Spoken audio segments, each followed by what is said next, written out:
అప్రమేయో హృషీకేశః పద్మనాభోऽమరప్రభుః విశ్వకర్మా మనుస్త్వష్టా స్తవిష్టः స్థవిరో ధ్రువః. అప్రమేయః హృషీకేశః పద్మనాభః అమరప్రభుః విశ్వకర్మా మనుః త్వష్టా స్తవిష్టः స్థవిరః ధ్రువః.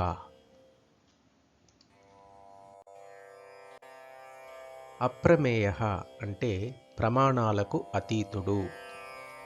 విష్ణువు జ్ఞానుల తర్కమునకు సైతం అందనివాడు. ఆ విరాట్ పురుషుని గణింపగలిగిన ప్రమాణాలంటూ ఏమీ లేవు. శృతులు కూడా తనను యథాతథంగా నిర్వచించలేవు.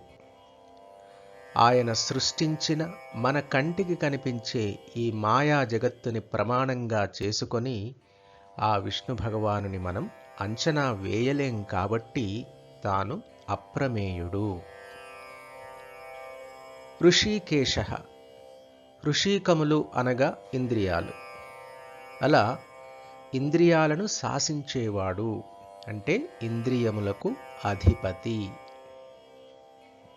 పద్మనాభః సర్వ జగత్తుకు కారణభూతమైన పద్మము తన నాభియందు కలవాడు అని అర్థం. లేదా ఈ జగత్తు అను పద్మమునకు ఆధారముగా ఉండి తన నాభియందు నిలుపుకొనినవాడు అని అర్థం.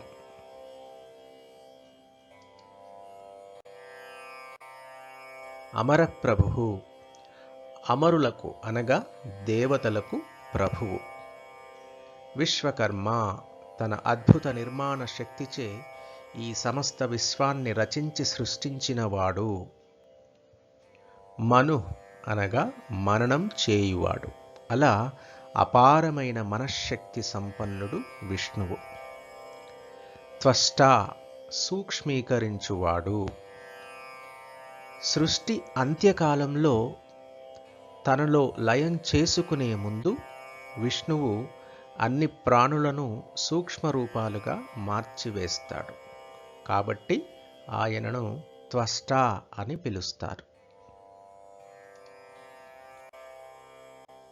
స్థవిష్టః మహాపరిమాణం కలవాడు అని అర్థం. సమస్త జగత్తును తనలో కలిగియున్న ఆ భగవానుడు అన్నింటినీ మించిన మహాపరిమాణం కలిగినవాడు. స్థవిరః ధ్రువః అంటే అద్వితీయ పురాతనుడు, శాశ్వతుడు.